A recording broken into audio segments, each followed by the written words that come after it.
บอนนี้ก็น่าจะเป็นเขาจะขายอีหยังก็ขายจุ่มเอาเกะถั่วเกาหลีลงมาพนักงานเขาเป็น20คนเลยเนาะพนักงานเขาเจาะ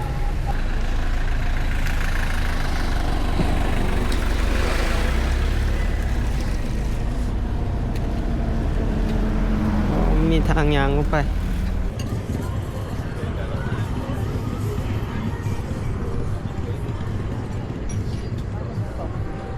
ค่ำคืนตอนนี้เวลา7:50นี่แหละทุกคนตอนนี้8 โมงยังล่ะอยู่ที่วังเวียงเนาะ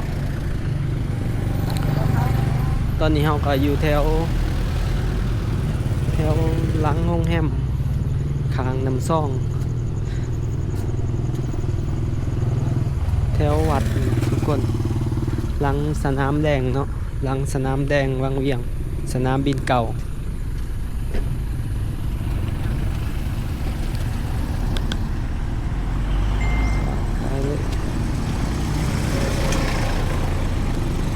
วังเวียงย่ำค่ำคืนเดี๋ยวนี้ก็ถือว่า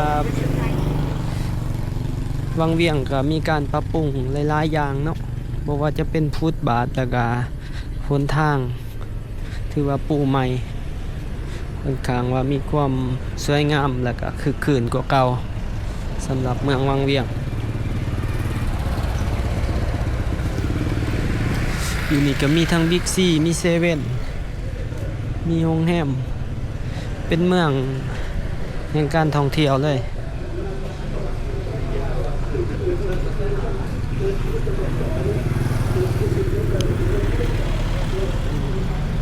วันนี้เขาก็มายางเลาะพาทุกคนยางเลาะเบิ่งเลาะชมเมืองวังเวียงโดนๆได้มาเท่านึงนี่ก็เป็นครั้งที่2ที่ได้มายางเลาะทุกคนครั้งทำอิฐแม่นมาแวซื่อๆบ่ได้เลาะครั้งที่2ที่3เนาะได้เลาะเขาก็เคยมานี่อยู่โอ้เขาสิย่างไปทางหนาก่อนทุกคนจังสิลงไปแคมป์น้ำ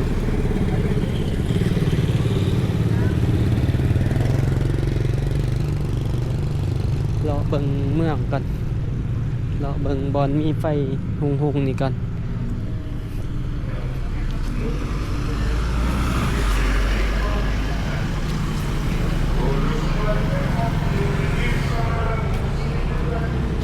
ส่วนใหญ่เป็นบาร์เนาะเป็นบาร์แล้วก็เป็น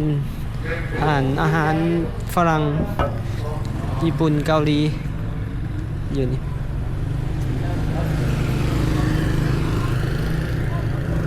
แบบพัทยาหน่อยนะพัทยาหน่อย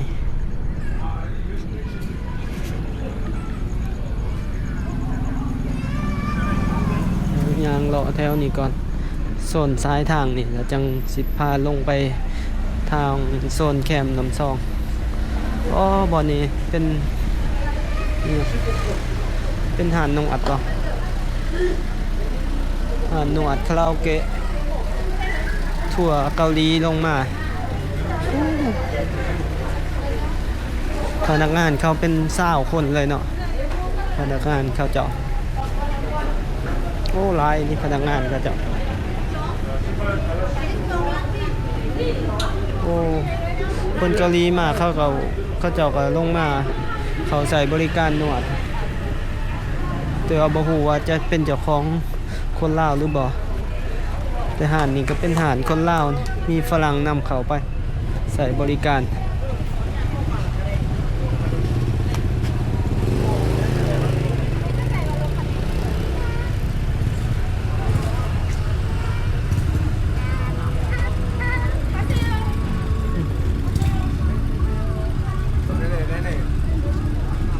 Con này đi vô cao luôn. Đấy. โอ้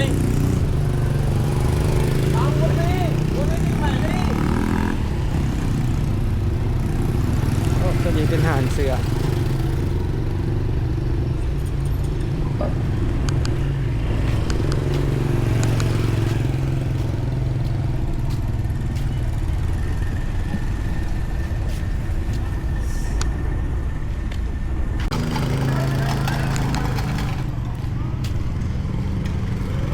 ย่างเบิกโซนนี่ก่อนทุกคนมีโตนุกพูนทางมีห้องแฮมมีรูปท็อปเนาะรูปท็อปโตงามอยู่จังหน่อยเขาจังสีลงไปในโซนนะคอยยางมาแถวนี้ก่อนยางหาตลาดกลางคืนก่อนพอจื้อไปอยู่บนแถวใด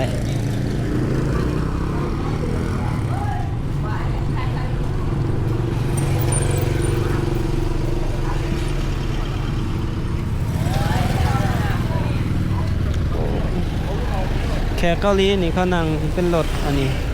รถหุ่นได้2แถวนี่เนาะเขาจะมาแต่ลินจะเที่ยวแบบกิจกรรมนะทุกคนเพื่อนผักมาลัยทิพย์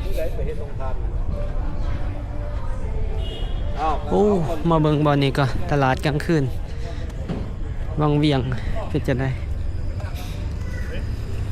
โอ้ตอนนี้แม่น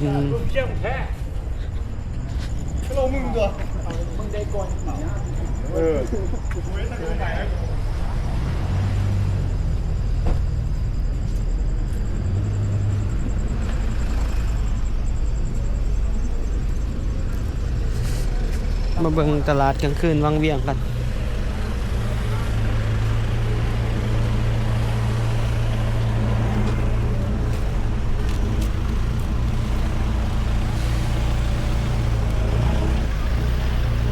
ตอนนี้ก็เวลา8:10ทุกคนเบิ่งกันที่ตลาดกลางคืนวังเวียง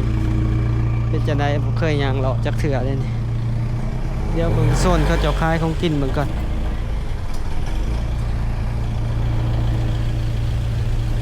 นี่แต่นักท่องเที่ยวอ้อยต่อยเลยเนาะยีนี่ถ้าบ่มีนักท่องเที่ยวนี่ก็ถือว่าเงียบเลย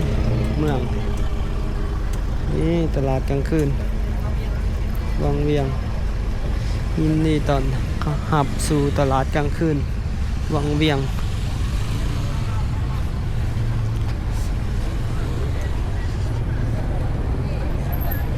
โอ้โหนี่เขาสิย่างลงทางแล้วจังสิเกี่ยวไปออกไปทางน้ำซองตลาดกลางคืนวังเวียงก็มีเขาเจ้าขายเครื่องของที่ระลึกเนาะเครื่องของที่ระลึกเป็นเสือเอกลักษณ์ลาว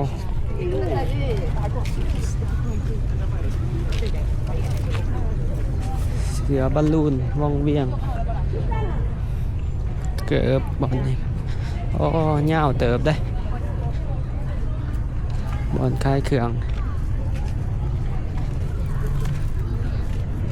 นักท่องเที่ยวนี่ชาวเกาหลีหลายอยู่วังเวียง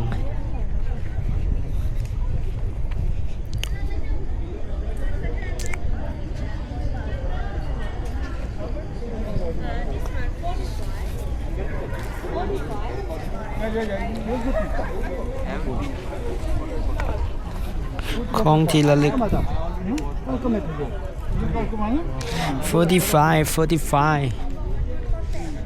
มาวังเวียงได้เลยจังสิเป็นภาษาอังกฤษนะ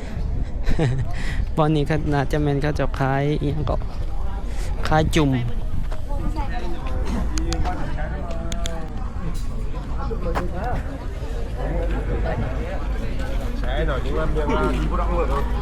đi bên đông là chùa chiêng măng tròn đắp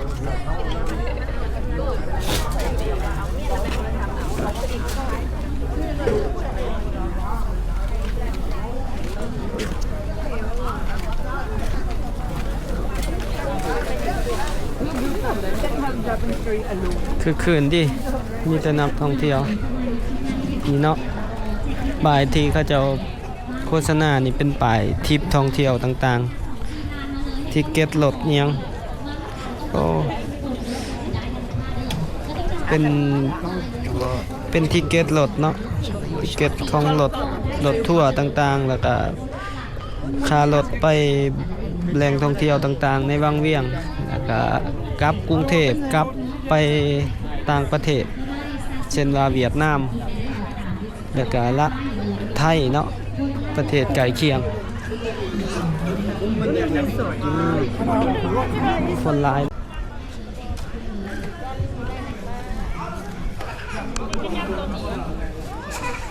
โอ้นี่ก็เฮ็ดเขาเจ้ากำลังเฮ็ดโรงแรมตัวนี้คล้ายๆกับตัวอยู่เวียงเว้ย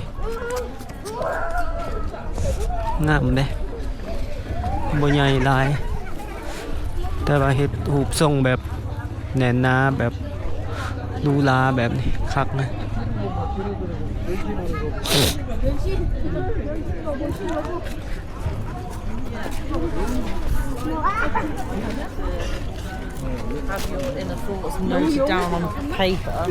แต่ว่าคันสิเว้าเลยวังเวียงก็ควรเอาสายไฟลงดินน่าจะบ่เป็นเรื่องยากปานใดเนาะเพราะว่าเป็นเมืองที่ยังบ่ทันแบบซับซ้อนแบบเรื่องระบบปานใดเอาลงก็สิบ่ใส่ต้นทุนหลายเท่ากับเวียงจันทน์ถ้าเอาสายไฟลงดินนี่ถือว่าจบงามเลย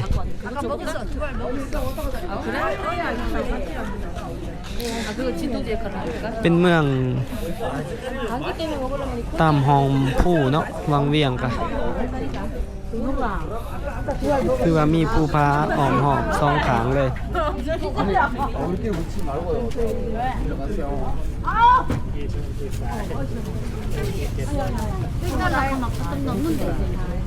กระเป๋าที่ระลึก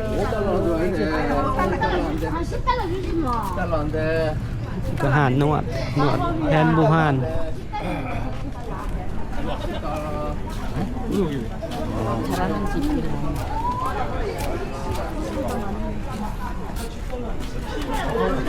먹었던 거다.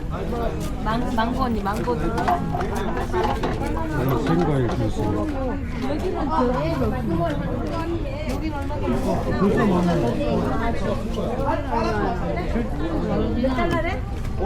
บอลนี่เต้นใหญ่โพดเว้ยคนแย่กัน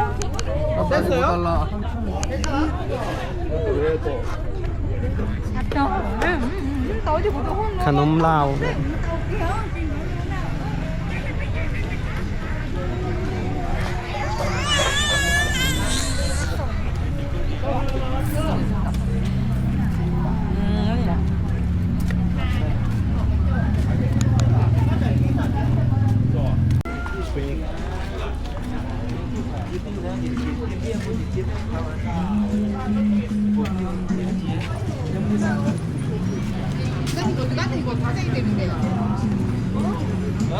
ทางหน้าเฮาก็เป็นโรงแรมทางย่างลงโรงแรมซิลเวอร์นากาโฮเทล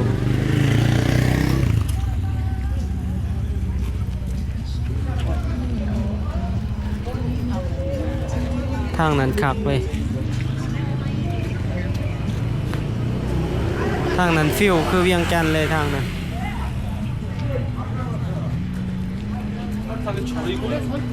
นักท่องเที่ยวขึ้นรถ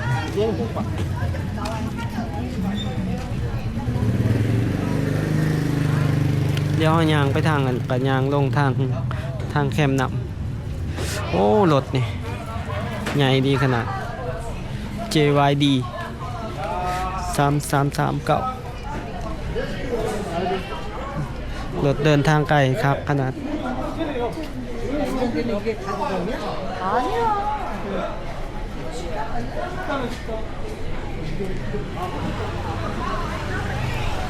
ทุกคนเดี๋ยวเขาสิยางลงทางเนี่ยมีทางไปบ่เนาะยางไปซอยทางหน้า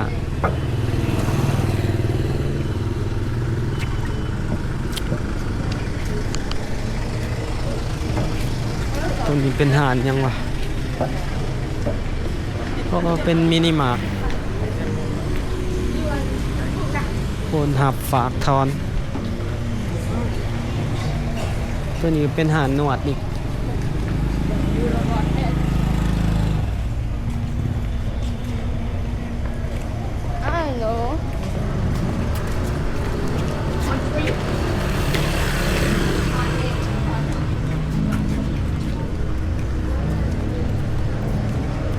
เพื่อห้องสียางลงทางหอมแล้วเนาะ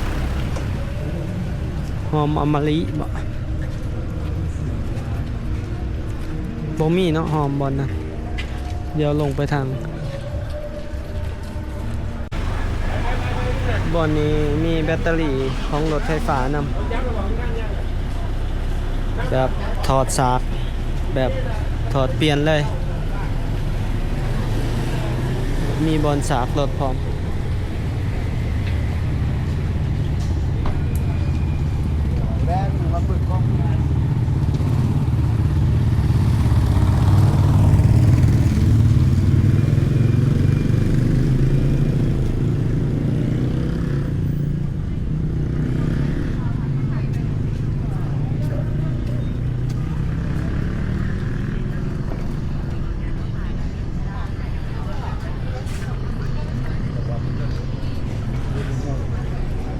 เดี๋ยวสิย่างไปหานางบ้ากันทุกคน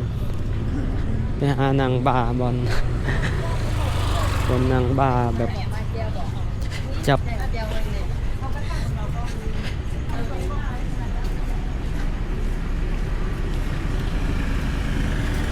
นางบ้าแบบจับแก้วหนึ่งกิน สบาย มีโรงแรม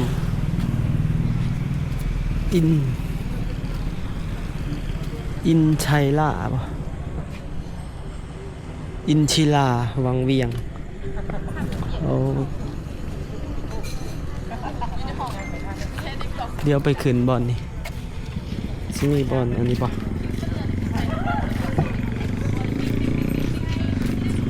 แต่ก่อนเขาจะเก็บค่าขึ้นอยู่50,000เดี๋ยวอ้อสิไปถามพนักงานก่อนมันขึ้นเดี๋ยวนี้ยังคือเก่าป่ะเป็นนางส้มวิวอยู่เทิงฮะเนาะอยู่โฮงแฮมElephant Crossing Elephant Crossing ตอนนี้เขาเจ้ากำลังเฮ็ดทางหลังจะเฮ็ดเป็นเดินเป็นทางเขาบอก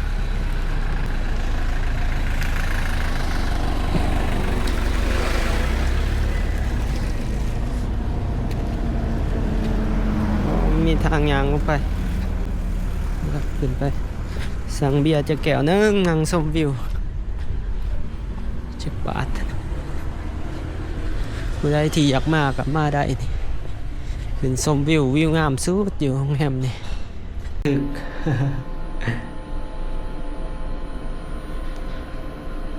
โอ้ยวันกี้นี่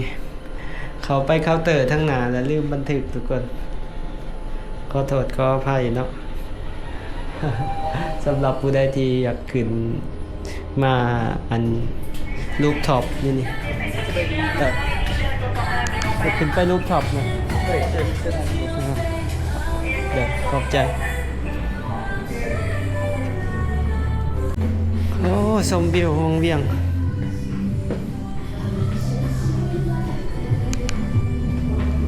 เนาะเขาเคยขึ้นมาเทื่อหนึ่งละนี่เป็นครั้งที่ 2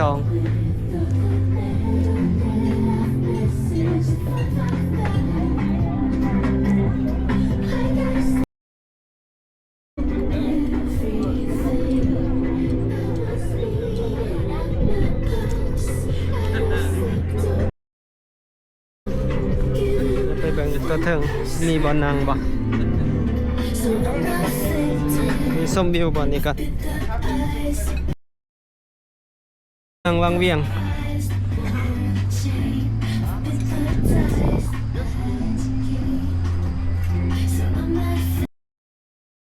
อื่นจังพาทุกคนขึ้นมาเบิ่งอีกกลางเว้น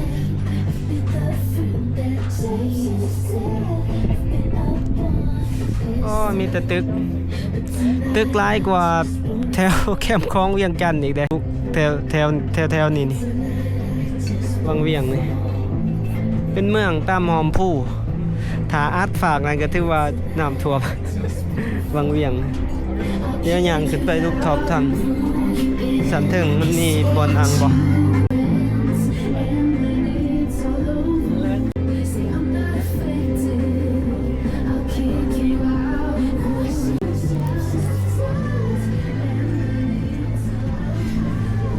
มีบอนอังบ่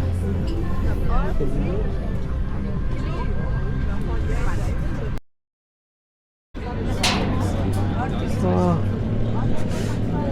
เต็มบนระบบ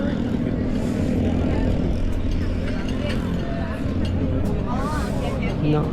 The chair is like one moment. Yeah.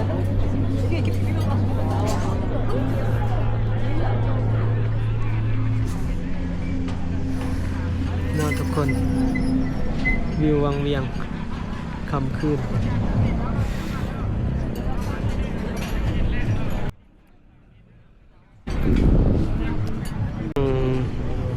ที่กำลังขยายตัวอย่างว่องไวเนาะสำหรับวังเวียงนี่ภาคการท่องเที่ยว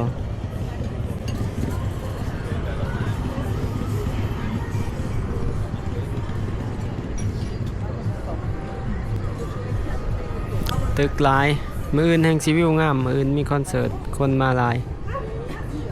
โอ้แคมน้ำซองลูกท็อปสันสุดท้ายวันนี้สัน11ตึกมันมีเก่าสันเนาะเฉพาะเป็นสันนั้นเดี๋ยวเราสิเป็นลงไปนั่งอยู่สัน10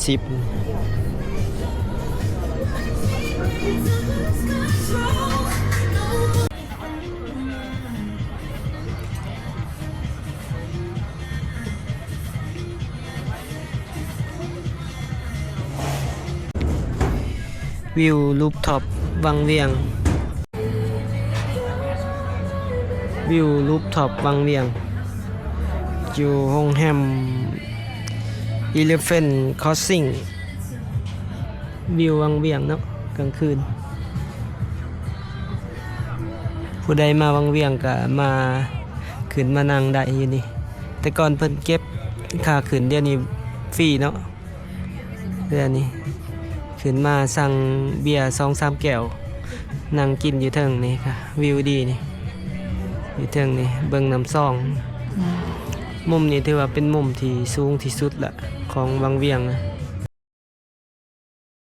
โรงแรม Elephant Crossing เนาะผู้ใดที่ได้มาวังเวียงก็อย่าลืมขึ้นมา